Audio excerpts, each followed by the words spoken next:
Imagina estar flotando en el agua tibia de las Bahamas. El sol atraviesa el agua y el fondo del mar se ve tan claro que casi podrías jurar que podrías caminar sobre él. Los corales se mecen despacio, los peces van y vienen y por un momento todo parece normal hasta que lo ves. Una línea que no es una grieta ni tampoco una formación cualquiera. Es una carretera.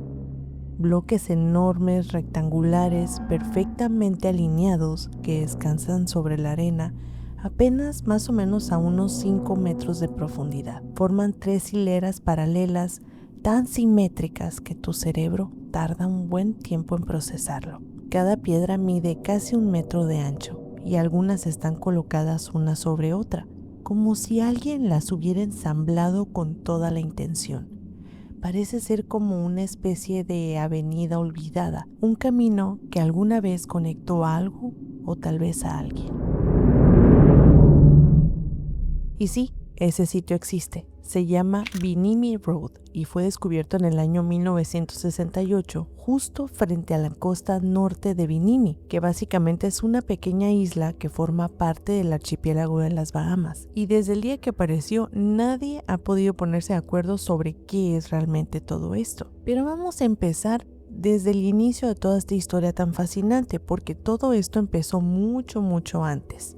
Allá por los años 30, un hombre llamado Edgar Cayce, y vamos a quedarnos con este nombre porque es muy importante, y a pocas palabras es conocido como el profeta durmiente, que afirmaba poder entrar a un estado de trance y acceder a registros antiguos del alma humana.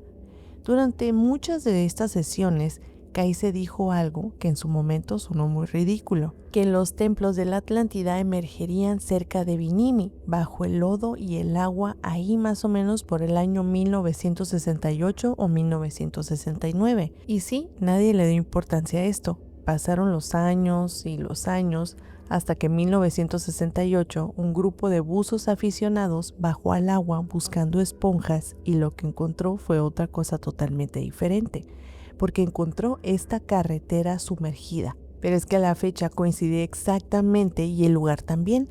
De pronto, la profecía dejó de ser una coincidencia ridícula y se transformó en una obsesión colectiva, porque los periódicos empezaron a hablar mucho de la Atlántida y los investigadores viajaron hasta el Caribe, y es así como Bimini se convirtió en un punto rojo del mapa de todos los misterios. Y quienes han estado ahí dicen que no hay nada en otras partes del mundo que se le parezca, y que este camino mide a cerca de unos 900 metros de largo y corre en dirección del noreste a sureste, justamente donde las corrientes del Golfo comienzan a tomar más fuerza.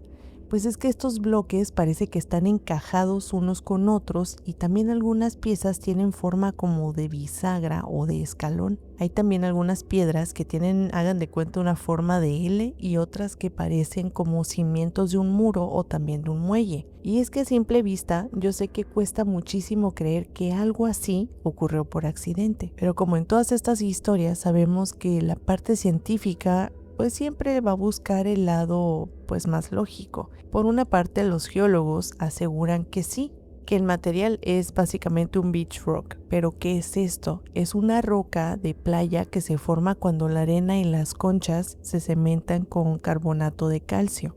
Es decir, que se hacen sólidas y quedan como una especie de ladrillo. Y con el paso de los siglos, las olas y los terremotos las van fracturando en bloques rectos que el mar pues puede alinear al azar con las mismas aguas. Y según la ciencia, eso es todo lo que pasó ahí abajo y por eso está así. Pero incluso ellos mismos admiten que el patrón es muy extraño, es demasiado simétrico y demasiado largo y también demasiado preciso, porque es como si la naturaleza se hubiera esforzado en imitar un trabajo de la civilización, y los estudios más sólidos sobre todo este tema han sido realizados por la Universidad de Miami. Datan estas piedras entre 2.800 años y 4.000 años de antigüedad. Esto, si lo ubicamos en un mapa mental, podría ser más o menos en plena era del bronce, cuando el nivel del mar ya era muy similar al actual.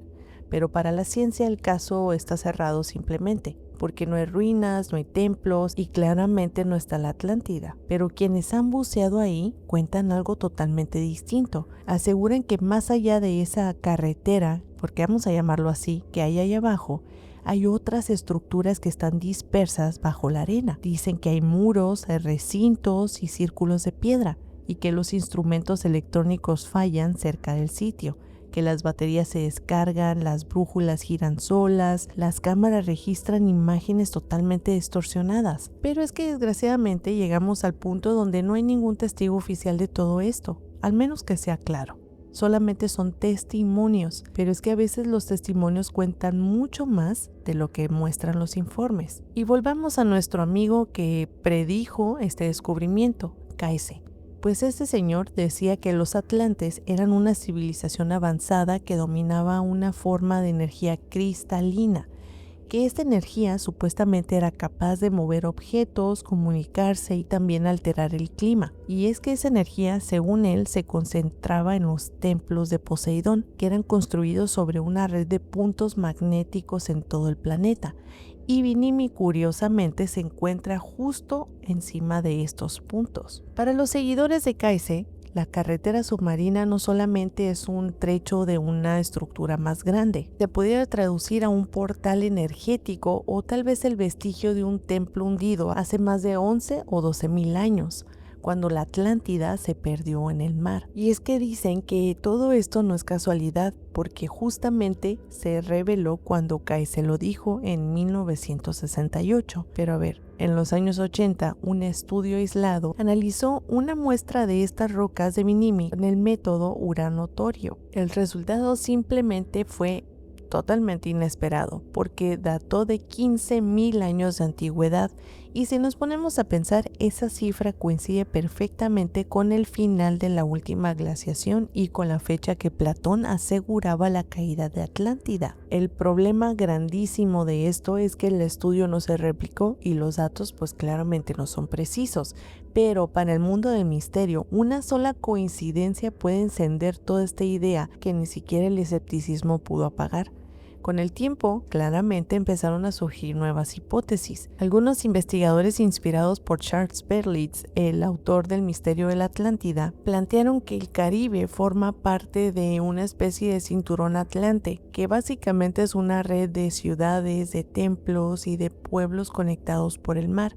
Vinimi sería una de estas puertas, y es que años más tarde, autores como Graham Hancock retomaron este tema pero desde otra óptica, la de la civilización global anterior al diluvio, cuyos vestigios se hallaron bajo el agua en diferentes partes del mundo. Por ejemplo, desde Japón hasta Cuba, desde Malta hasta el Golfo del Cambay en India, y Vinimi es que en ese mapa sería una pieza de todo este rompecabezas, y quizá la más visible. Y hay personas que dicen que si unes en un mapa las zonas donde se han hallado estructuras misteriosas, por ejemplo las Azores, las Canarias, Vinimi, Egipto, el Tíbet, todas forman parte de una red casi perfecta. Hagan de cuenta que es como una especie de malla magnética que algunos la llaman la rejilla energética de la Tierra. Y los antiguos, según se dice, construyeron sus templos sobre esos puntos porque sabían que ahí respiraba el planeta o que era un punto como más sensible, y Vinimi estaría justamente encima de todos estos. Pero a ver, para las personas que tenemos un pensamiento un poco más alternativo, eso no es ninguna casualidad que ese hallazgo tan grande haya pasado en 1968, y te voy a decir por qué. Porque en ese año se registraron anomalías magnéticas y también algo muy impactante que todos aquí yo creo que conocemos, el misterioso sonido del bloop, que básicamente es un rugido submarino detectado por la NOAA en el Pacífico. Estos dos fenómenos ocurrieron en el mismo año. Es como si la Tierra, después de miles y miles de años, hubiera exhalado un respiro desde sus profundidades. Y hoy cualquiera puede visitar Vinimi Road. Podemos hacer un trip hasta allá y podemos bucear y ver la carretera. Los pescadores locales te llevan en una lancha y al sumergirte puedes ver esa carretera bajo el agua, cubierta de corales y arena. Y es que, fíjense, aquí les voy a estar dejando fotos para que vean de qué estoy hablando. Y es que este lugar es tan pacífico que cuesta, yo creo, mucho imaginar que alguna vez haya sido otra cosa totalmente diferente. Yo quiero saber qué piensas tú de toda esta información que te acabo de dar, de esta carretera, esta supuesta carretera, que la verdad a mí me hace mucho ruido la precisión con la que está acomodada. Se me hace una cosa súper, súper impactante. Pero tengo otro misterio que es muy interesante. A ver, antes de pasarnos al otro, hay que cerrar un poco porque a pesar de que la ciencia ha intentado explicar que los bloques de arena, las llamadas beach rock, pues sería parte como de todo esto y que pues por una casualidad del destino todo se acomodó perfectamente, simétrico y como si fuera una carretera, pues yo creo que algo más pasó ahí. ¿Tú qué piensas? El siguiente misterio es uno de los más importantes, yo creo. A mí personalmente me voló muchísimo la cabeza y estoy hablando de Shank Harbor. Imagina una bahía pequeña y callada al sur de Nueva Escocia, en Canadá. El aire de octubre es frío, ese que se cuela por las rendijas y hace que las luces del muelle se vean más cálidas de lo normal. El pueblo de Shank Harbor duerme temprano. Es uno de estos lugares tan típicos costeros donde los pescadores y el sonido del viento, todo es parte de la misma rutina. Pero esa noche, y estoy hablando del 4 de octubre de 1967, no pasaba nada fuera de lo común. El mar estaba tranquilo, las estrellas salpicaban el cielo negro y todo el aroma de sal era tan fuerte que parecía quedarse pegado en la ropa. Pero para eso de las 11:20 de la noche, algo cortó esa rutina tan pacífica. Primero fueron las luces, unas luces anaranjadas que aparecieron en el horizonte, moviéndose lentamente sobre el mar. Y no eran aviones ni tampoco una bengala. Era algo que simplemente no podía ser reconocido a simple vista. Se desplazaban en línea recta, hacían formaciones horizontales, flotando como si estuvieran descifrando la lógica del viento. ¿Y sabes qué es lo más extraño? Que no hacían ningún ruido, ni un zumbido, ni un motor, ni ese eco metálico de un avión nocturno. Solamente había un brillo cálido sobre la oscuridad del Atlántico. Pero en un momento parecía que se quedaban suspendidas, hasta que de pronto empezaron a descender. Y sin aviso, simplemente se desplomaron. Hubo un destello, breve, amarillento, que iluminó toda la superficie del agua, y luego el mar comenzó a cerrarse sobre sí mismo. Después hubo un silencio total. Los primeros en verlo fueron 3 adolescentes que manejaban por la carretera costera en dirección al puerto, y desde la ventanilla uno de ellos gritó: «Eso fue un avión». Las luces habían caído demasiado rápido y demasiado recto. Por reflejo, detuvieron el auto, bajaron y se quedaron mirando al agua. Al principio pensaron que verían fuego, restos flotando, pero lo extraño aquí es que solamente vieron un resplandor bajo la superficie, como si algo se estuviera hundiendo lentamente. Uno de ellos, Lori Wiggins, corrió al primer teléfono público que encontró. Marcó directamente al departamento de policía y lo dijo sin pensar: «Un avión acaba de caer en la bahía de Shank Harbor».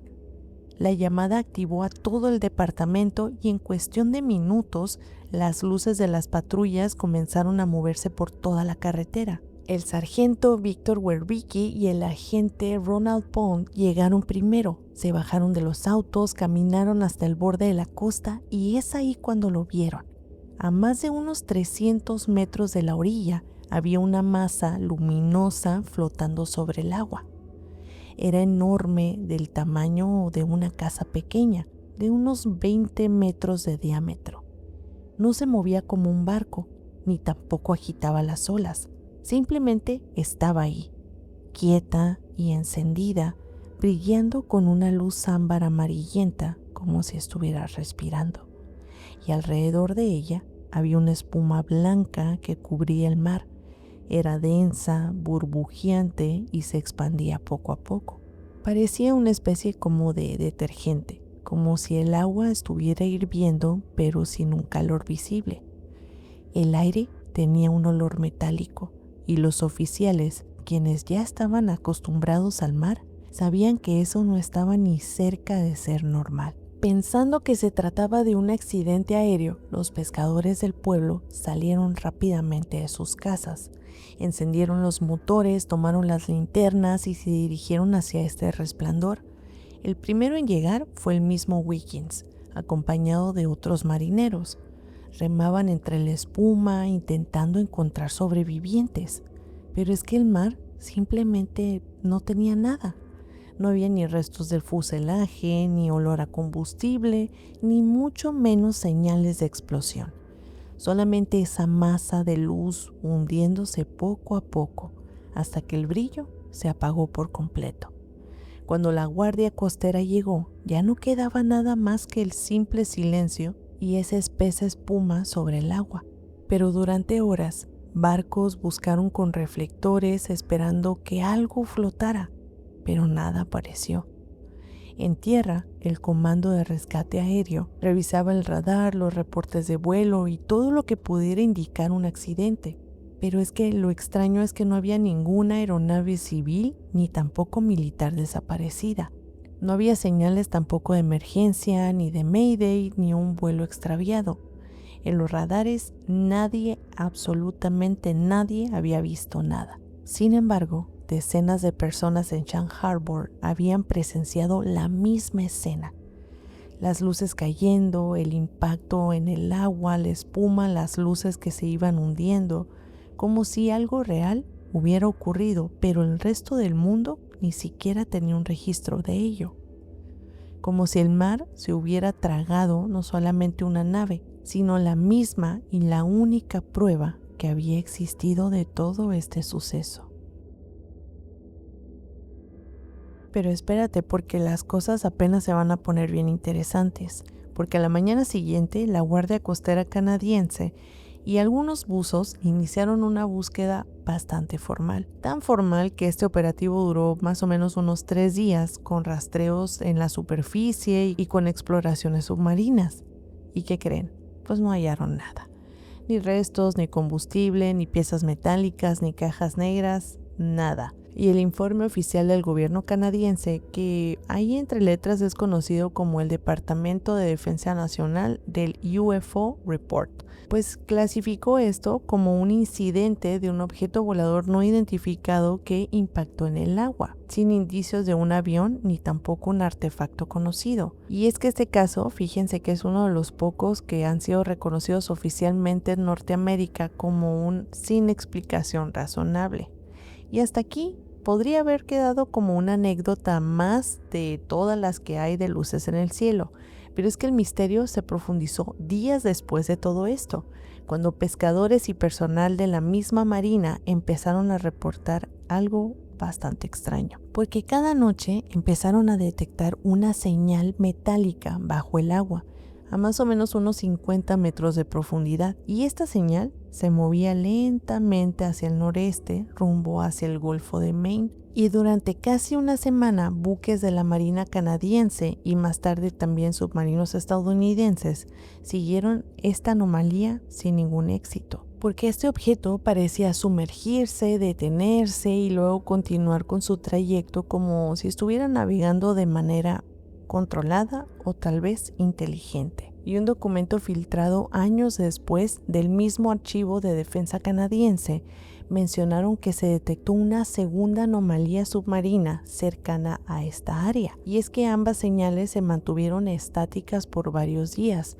como si hubieran, hagan de cuenta, encontrado algo bajo el mar y luego simplemente desaparecieron.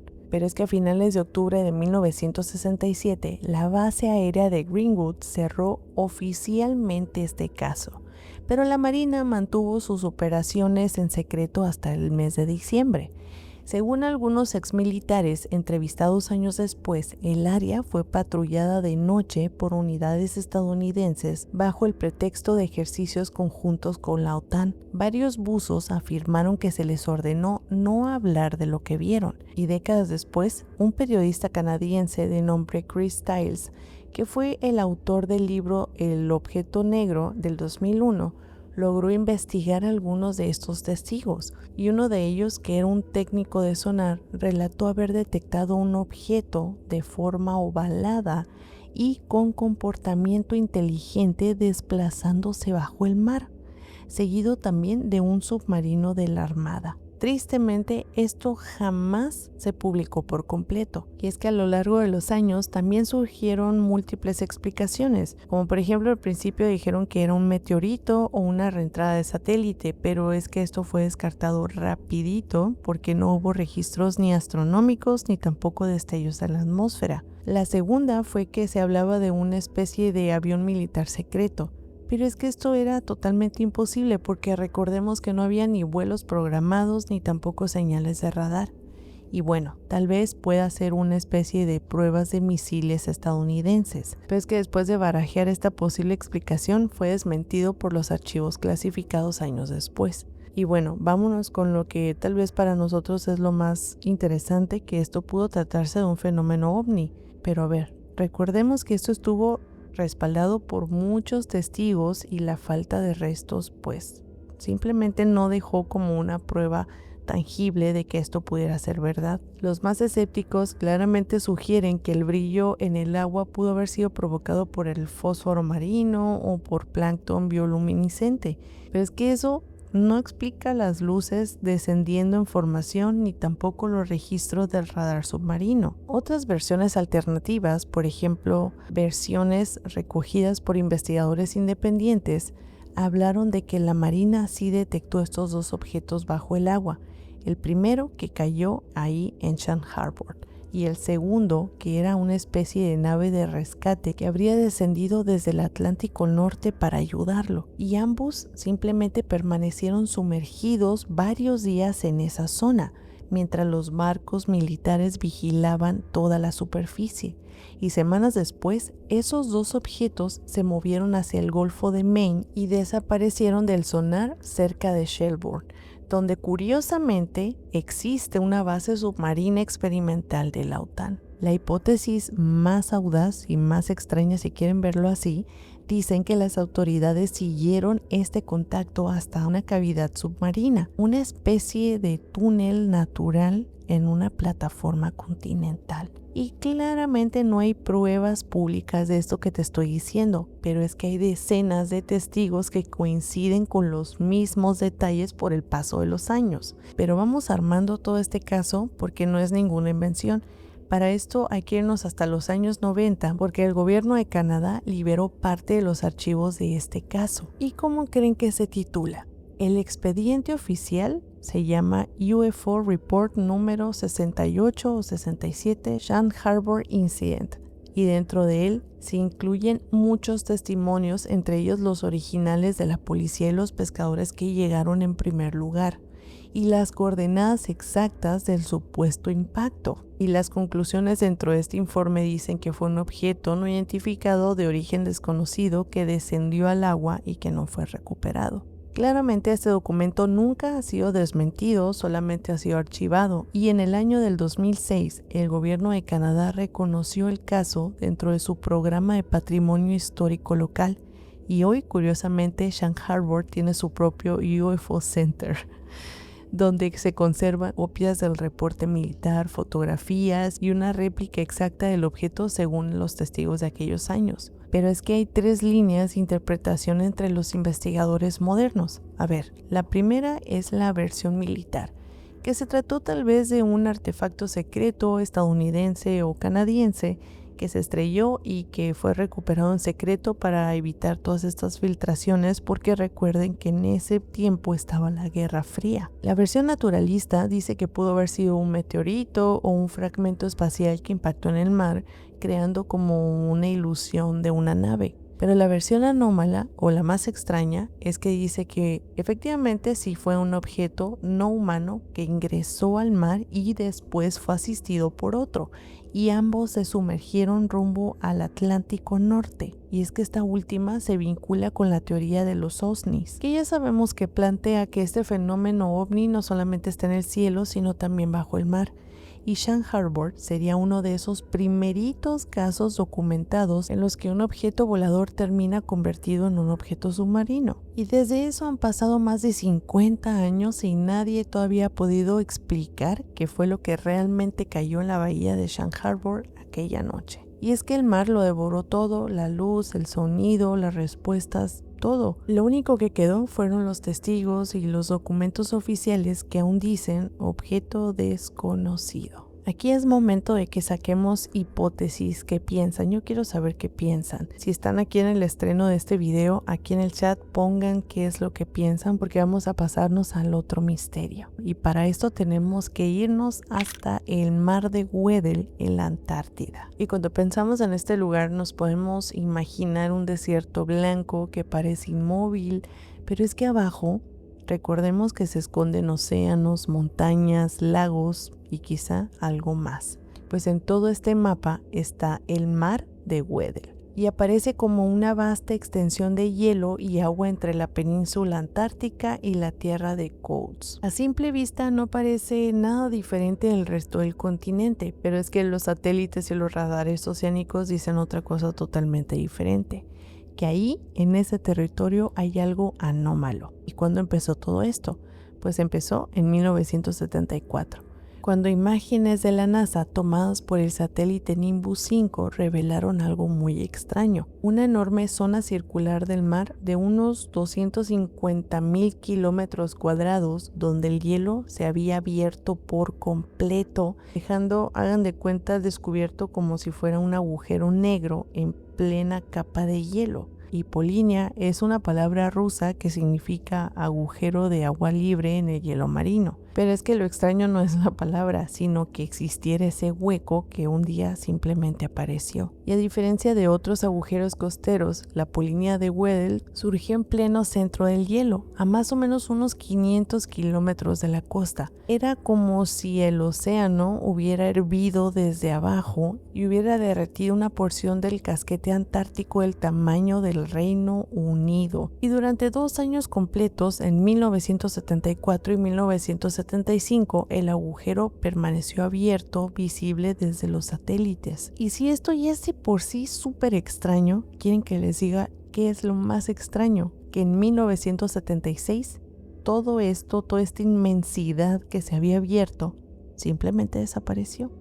El hielo volvió a cerrarse como si nada hubiera pasado ahí. Y es que nadie supo explicar con certeza qué fue lo que pasó. Algunos oceanógrafos propusieron que las corrientes cálidas profundas habían subido a la superficie y así habían derretido el hielo desde abajo, pero es que el patrón térmico no coincidía. Otras personas creyeron que simplemente era el resultado de vientos ciclónicos que habían empujado las masas de hielo hacia afuera, pero es que tampoco se registró un sistema tan fuerte en esa zona. El fenómeno fue clasificado simplemente como un misterio meteorológico. Pero durante más de 40 años el mar de Weddell volvió a la normalidad, hasta que en el año 2017 los satélites meteorológicos de la NASA detectaron algo inquietantemente familiar. Este agujero había regresado, esta vez con un diámetro de 800,000 kilómetros cuadrados, y los científicos la llamaron la más grande en 4 décadas. Lo curioso aquí es que duró varias semanas y luego se cerró otra vez. Y el año siguiente volvió a abrirse. Y es así como investigadores como Kent Moore de la Universidad de Toronto dijo que es como si el océano tuviera un corazón que late cada cierto tiempo abriendo una ventana al fondo del mundo. Las nuevas mediciones de este lugar mostraron que el agua dentro de este agujero estaba a 10 grados Celsius más cálida que el entorno y que las corrientes ascendentes subían desde casi 3,000 metros de profundidad. Y es que esto se traduciría como un fenómeno sin paralelo en ningún otro océano del planeta. Y estudios mucho más recientes, del año 2018 al año 2023, lo reportaron como la anomalía del mar de Weddell, que básicamente llegaron a la conclusión de que sería una combinación extrema de corrientes oceánicas, salinidad y tormentas ciclónicas. Y es que supuestamente el mecanismo funcionaría más o menos así. En invierno, los fuertes vientos hacen que el hielo, hagan de cuenta, se compacte y empuje las aguas profundas hacia la superficie. Y esas aguas más saladas y también más cálidas impedirían que el hielo se vuelva a formar. Y es que este proceso retroalimenta muchísimo porque se mantiene abierto este agujero durante semanas o meses. Sin embargo, ese modelo tiene sus huecos también.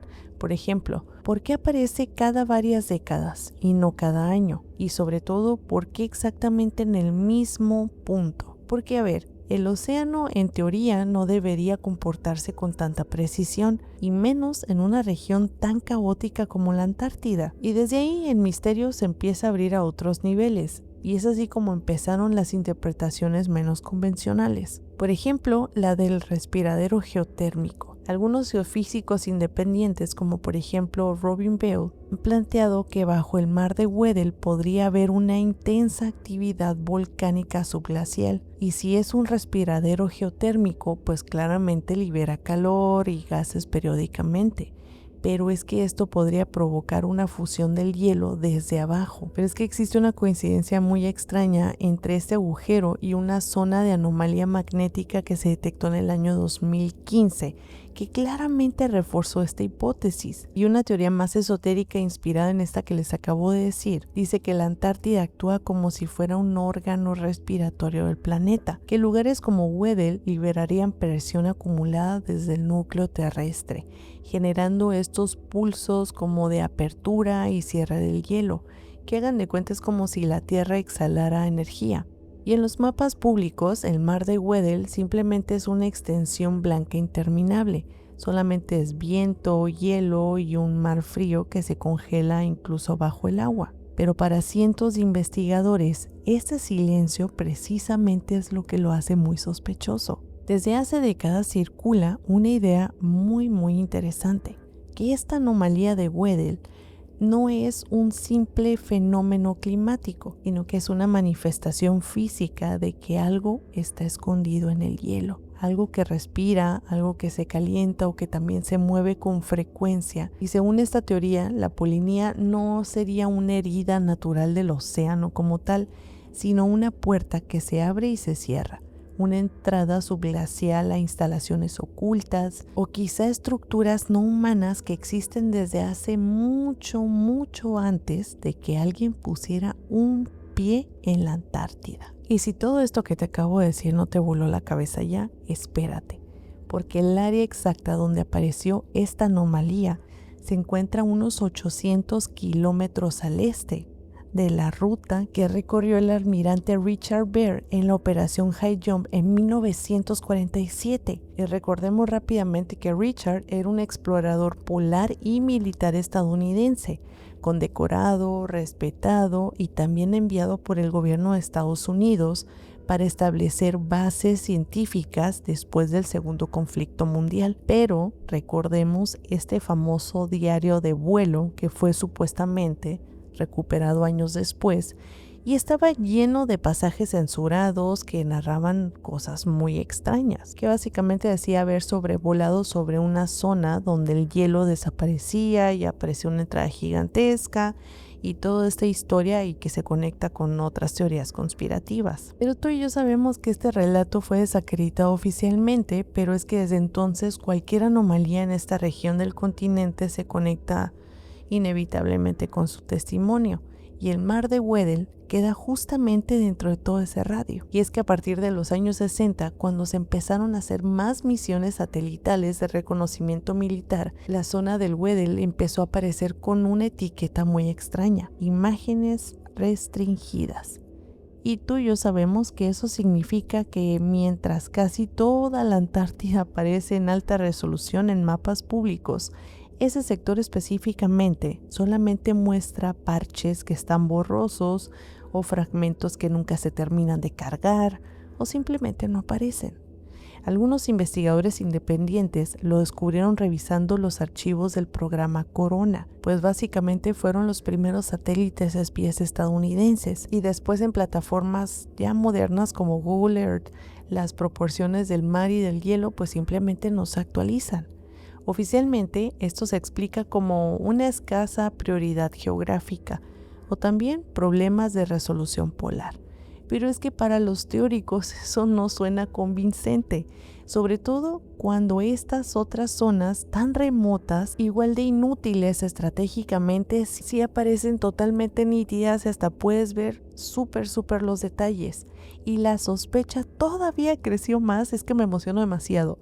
Esta sospecha todavía creció más entre los años 90 y los 2000, porque hubo misiones científicas que usaban radar de penetración del hielo, que básicamente se llaman SAR o GPR, detectaron en esa misma región formaciones subglaciales muy extrañas. Los reportes hablaban de estructuras geométricas muy regulares, algo que bajo el hielo natural pues es extremadamente extraño. Algunos decían que tenían formas de túneles de hasta 500 metros de largo, otros que parecían cápsulas, otros cúpulas o cavidades circulares perfectamente simétricas. Y no eran montañas ni fracturas conocidas. Su perfil radar mostraba bordes limpios y ángulos casi rectos y ecos metálicos en ciertas frecuencias. Los registros del British Antarctic Survey, que trabajaba con sensores SAR alemanes, omitieron los datos en esos informes públicos, pero algunos técnicos filtraron copias parciales. Uno de ellos fue citado por el investigador estadounidense Corey Gould, que aseguraba que bajo esa zona mismo radar rebota como si hubiera metal en lugar de roca. Y en el ambiente conspirativo eso ya bastó simplemente para conectar muchos puntos, porque durante la Guerra Fría se sabe que tanto Estados Unidos como la Unión Soviética realizaron operaciones secretas a la Antártida, oficialmente con fines científicos, pero documentos desclasificados por la DTIC mostraron referencias a instalaciones subglaciales de investigación acústica. ¿En dónde creen? En el sector del Wendell, que fueron financiadas por el Pentágono a finales de los años 60. Y todo esto que te dije tiene un nombre clave porque fue un proyecto. Se llamó Operación Tabarín 2. Y es que no existe un registro público de una Tabarín 1, aunque ese mismo nombre fue usado por los británicos durante la Segunda Mundial para designar una base encubierta en el mismo continente. ¿Y qué piensas que es todo esto? ¿Coincidencia, continuidad o conspiración? Pues hasta el momento nadie lo sabe, porque en el 2017, en el mismo año que otra vez este agujero volvió a abrirse, una misión de la NASA registró un pulso magnético anómalo en toda la región. Y al mismo tiempo, imágenes satelitales mostraron una aurora boreal invertida sobre el polo sur, algo que pues es muy extraño. Y ese año también se reportó el cierre temporal del acceso aéreo civil a la base de Amundsen Scott a unos 1000 kilómetros de Wendell por motivos atmosféricos no especificados. Pero es que para algunos la sincronía es simplemente casualidad, pero para otros son indicios de que algo más se mueve ahí abajo en el hielo. Y si lo piensas bien, todo lo que pasa en Weddell no solamente es un fenómeno climático, es como si el planeta recordara que todavía guarda mecanismos que no entendemos. Un agujero que se abre y se cierra como si fuera el corazón del hielo, dejando escapar calor y energía. Algunos le ponen el nombre de evento natural y otros un portal físico entre el océano y algo mucho más profundo. Pero es que todos coinciden en algo que simplemente no debería existir y sin embargo ahí está. Oigan, y para cerrar con otra anomalía, otro misterio dentro de todo este formato nuevo, que es nuevo por si no se habían dado cuenta, les traigo una anomalía que la verdad a mí se me hace súper interesante y la quise dejar a lo último porque tiene mucha historia, tiene muchas cosas muy interesantes y de verdad quisiera que platicáramos de todo esto en los comentarios porque de verdad es simplemente fascinante. Es junio del año 2011. El mar Báltico entre Suecia y Finlandia amanece gris y plano, cubierto con una neblina baja que apenas deja ver el horizonte. El equipo sueco Ocean X, especializado en la búsqueda de naufragios y alcoholes antiguos que fueron hundidos durante la época de la prohibición, se encuentra realizando un escaneo rutinario en el fondo marino con un sonar de barrido lateral. El líder de esta expedición es Peter Lindbergh, y no buscaba ovnis ni misterios, solamente estaba buscando botellas. Pero lo que su sonar captó no se parecía a ningún barco ni tampoco a ningún relieve natural. En la pantalla apareció una estructura circular de unos 60 metros de diámetro, perfectamente alineada, con bordes simétricos y una elevación central que recordaba como una cúpula. Debajo había una especie de cola o tal vez una pista de aterrizaje que se extendía a unos 400 metros, como si el objeto hubiera resbalado o se hubiera detenido después de desplazarse por el fondo. Por unos segundos, toda la tripulación simplemente se quedó mirando el monitor sin entender absolutamente nada. Era redondo y demasiado redondo para ser verdad. El sonar mostraba una superficie sólida, ángulos rectos y un contorno que no encajaba con ningún naufragio conocido. El objeto se encontraba a unos 92 metros de profundidad, en un punto donde el fondo del Báltico es liso y cubierto de sedimento. Pero esto era distinto, parecía como una especie de estructura construida con escalones y una forma que, según Lindbergh, se asemejaba más a un platillo que a una roca. En un principio pensaron que podría tratarse tal vez de algún búnker submarino muy antiguo o una torreta de artillería alemana hundida durante la Segunda Mundial, o también incluso un fragmento de algún glaciar. Pero conforme las mediciones avanzaban, las coincidencias con algo natural simplemente se iban desvaneciendo. Después de un año, en junio del año 2012, el Ocean X regresó al sitio con buzos y equipos de filmación. Para empezar, el clima ni siquiera estaba ayudando. El mar estaba muy agitado, el agua estaba turbia y la visibilidad era casi nula.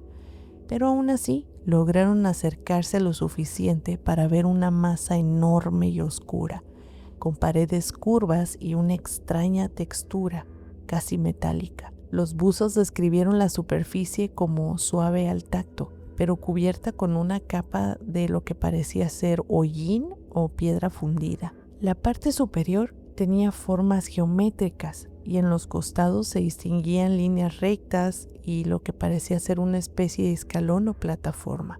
Pero lo más inquietante fue lo que ocurrió después con todos los equipos. Cuando se acercaban a más o menos unos 200 metros de este objeto, las cámaras, los teléfonos, los radares, los magnetómetros, todos empezaban a fallar. Los motores eléctricos se detenían sin razón aparente y los instrumentos digitales simplemente se reiniciaban. Al alejarse, todo volvía a funcionar, porque era como si el objeto emitiera una interferencia electromagnética constante. El geólogo marino Steve Weiner, quien analizó muestras del lugar, afirmó que las rocas tomadas del objeto no parecían las del entorno, porque en lugar de ser granito o basalto, estaban compuestas con metales oxidados con trazas de titanio, hierro y manganeso, pero sin ningún patrón terrestre claro. Y algunas mostraban signos de haber sido fundidas a altas temperaturas superiores a los 1000 grados Celsius, algo simplemente muy difícil de explicar a casi 100 metros de profundidad en un entorno totalmente frío. Tiempo después, un estudio trató de refutar el hallazgo, afirmando que nada más se trataba de un depósito glaciar dejado por la última edad de hielo hace unos 14,000 años. Sin embargo, ni la forma circular ni los niveles de magnetismo coincidían con esta teoría. El magnetómetro mostraba un valor 160 veces superior al promedio del fondo marino, una diferencia simplemente brutal. Los investigadores intentaron darle sentido a este fenómeno. Tal vez se trataba de una formación glacial, bloques arrastrados por los glaciares, pero los glaciares no crean estructuras tan simétricas ni tampoco con ángulos de 90 grados. También se barajó mucho la hipótesis de un depósito volcánico, Pero es que el Báltico no tiene actividad volcánica ni registros de flujos de lava en esa región. Pudo haber sido una estructura militar, pero es que no hay registros de naves, minas o artefactos de conflicto en ese punto. Otra explicación es el naufragio, pero ningún barco tiene esa forma ni tampoco ese tamaño. Cada explicación se desmoronaba frente a los datos tan precisos, y mientras más lo estudiaban, más difícil resultaba clasificar todo esto. Pero es que las imágenes del sonar de alta resolución revelaron algo todavía más perturbador, que el objeto tenía una simetría casi perfecta, con líneas rectas que recordaban a un pasillo o una rampa por los lados. Y en la parte superior se apreciaba un anillo circular elevado, y en los costados eran cortes limpios y surcos paralelos. El buzo Dennis Asberg, el cofundador de OceanX, lo describió así: parece una nave caída o una estructura construida, pero no se parece absolutamente nada que conozcamos. Incluso las fotografías que lograron tomar muestran un patrón de círculos concéntricos y una textura que muchos lo comparan con concreto o una piedra pulida. Después de los primeros informes, OceanX fue contactado por varias agencias gubernamentales, incluyendo la Marina sueca, que solicitó el acceso a los datos del sonar y las coordenadas exactas. Lindbergh se negó a entregarlas, alegando que había invertido demasiado tiempo y dinero en esa expedición. Días después, la tripulación recibió una notificación oficial prohibiéndoles hacer nuevas inmersiones sin autorización. Los registros del área también se volvieron mucho más difíciles de consultar. Las imágenes satelitales aparecieron distorsionadas y el sistema GPS del barco empezó a dar lecturas erróneas cuando se aproximaban al sitio. Los técnicos, totalmente desconcertados, bromearon con la idea de que el objeto tenía su propio campo de interferencia, pero tras la tercera expedición fallida, esta broma dejó de causar gracia. Y con el paso de los años, el misterio del objeto del Báltico dejó de ser un hallazgo geológico y se convirtió en un rompecabezas colectivo, porque cada expedición, cada informe filtrado y cada nueva fotografía granulada abría una puerta a una distinta interpretación. Y en medio de tantas versiones surgieron tres teorías principales. Obviamente la científica, la ancestral y la que nadie se atreve a confirmar. Y es que es la teoría más conocida, pero también la que más divide opiniones, porque para quienes creen en ella, el objeto del Báltico no es una roca ni tampoco una formación natural, sino una nave no humana que simplemente se precipitó en el mar hace miles de años, o incluso decenas de miles. El argumento más citado es la pista del impacto, esa franja de más de 400 metros que parece como una huella de aterrizaje. Y según las imágenes del sonar, el objeto no solamente está posado sobre el lecho marino, parece haberse deslizado, frenado y finalmente detenido su avance, dejando atrás de sí una marca tan profunda como si hubiera intentado amortiguar su caída. Además, los buzos describieron esta superficie del objeto como con una textura extraña, que no es de piedra ni tampoco de metal, sino una mezcla de ambas, que es una capa negra, sólida y fría, con surcos regulares y lo que parecen fragmentos fundidos, como si hubiera sufrido un calor extremo. Por otro lado está el magnetismo anómalo, que es 160 veces superior al del entorno, y es que esto encajaría perfecto en una idea, que esto se trataría todavía de tecnología activa, o tal vez de restos de un sistema energético apagado pero no muerto del todo. Algunos investigadores alternativos han sugerido que el campo magnético no sería residual, sino intencional. Una especie, hagan de cuenta, como una burbuja de defensa electromagnética que se mantiene activa incluso bajo siglos de sedimento. Y hay personas que afirman que cuando los buzos tocaron este objeto escucharon un zumbido muy bajo, como el sonido de un motor lejano, como si fuera una vibración imperceptible para el oído humano, pero tan constante que podía sentirse en el pecho. Pero esto es una suposición. Los más arriesgados también relacionan este hallazgo con los relatos antiguos de naves circulares que, según en textos védicos y con las cronologías nórdicas, cayeron del cielo y se hundieron en el mar. Y si uno mira el Báltico como uno de estos archivos naturales de la historia perdida, la idea de que algo tecnológico haya quedado atrapado allí, pues no suena tan descabellada. Otra línea de pensamiento no habla de extraterrestres como tal, sino más bien de civilizaciones olvidadas.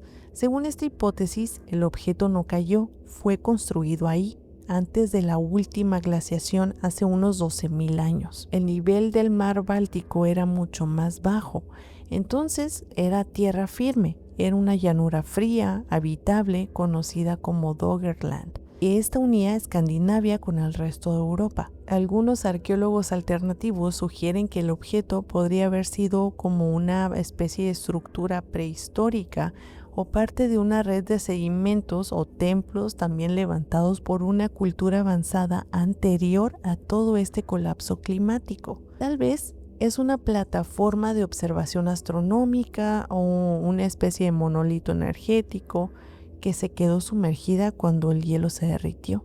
Y es que su forma circular nos recuerda muchísimo a antiguas ruinas megalíticas nórdicas, y los escalones detectados por el sonar parecen coincidir con estilos arquitectónicos que simplemente son imposibles para una formación natural. Y a ver, como en todos los casos, hay personas que van mucho más allá, y estas personas lo vinculan con la mítica civilización de Hiperbórea, mencionada también en los textos esotéricos de Elena Blavatsky, que básicamente Hiperbórea es el reino del norte eterno donde el sol nunca se pone, pues habría existido precisamente en las regiones árticas y bálticas antes del cataclismo glacial. Y según esta corriente, el objeto del Báltico sería uno de sus últimos restos visibles, como una base de piedra o metal de una civilización perdida que dominaba el magnetismo terrestre. Y a ver, no hay pruebas arqueológicas directas, pero el magnetismo inexplicable, las líneas rectas, la temperatura del agua más cálida,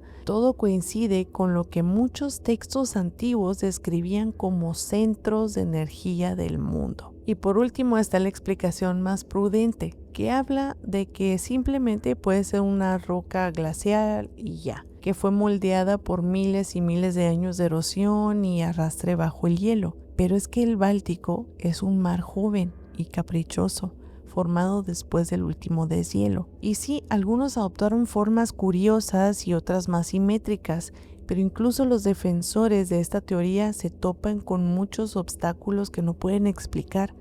La roca debería ser de granito o de basalto. Es que esto es como si la naturaleza hubiera querido burlarse de nosotros tallando con una precisión algo que parece artificial. Y es que a veces el misterio no está en lo grande, sino en lo sutil que estas cosas pueden ser. Y son esos pequeños detalles los que hacen que este caso siga resistiéndose a tener una explicación definitiva. Con el paso del tiempo, OceanX dejó de publicar actualizaciones y se centró simplemente en otros proyectos.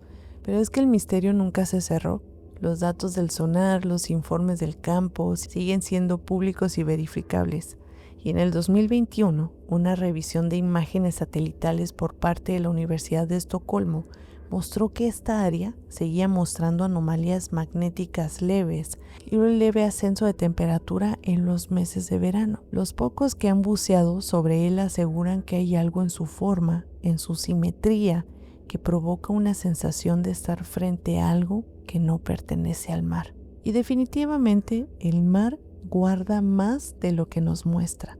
Bajo su superficie hay rutas que nadie ha trazado y sonidos que no pertenecen a este mundo. Quizá por eso seguimos mirándolo, porque cada ola parece traer una pista, un recuerdo o tal vez una advertencia. Pero aquí ha llegado la hora de despedirnos y de pensar todo lo que te acabo de decir. Creo que estos misterios no están ni cerca de ser descubiertos todavía. Pero quiero saber qué piensas tú. ¿Qué piensas de cada uno de estos misterios que vimos el día de hoy? Y si te gustó este video, no olvides dejar tu likecito y suscribirte a este canal para llegar a más personas.